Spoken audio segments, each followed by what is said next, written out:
Okonkwo and his family worked very hard to plant a new farm, but it was like beginning life anew without the vigor and enthusiasm of youth, like learning to become left-handed in old age.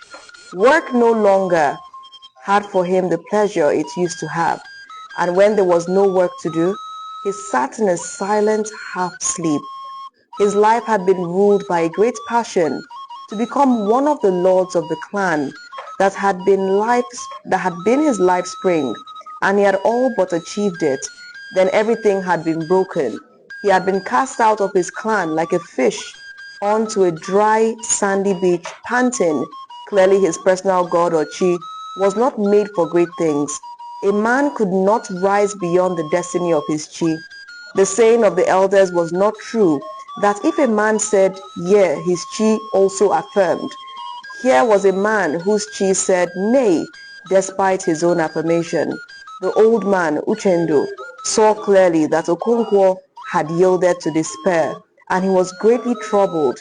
He would speak to him after the Isa Ife ceremony.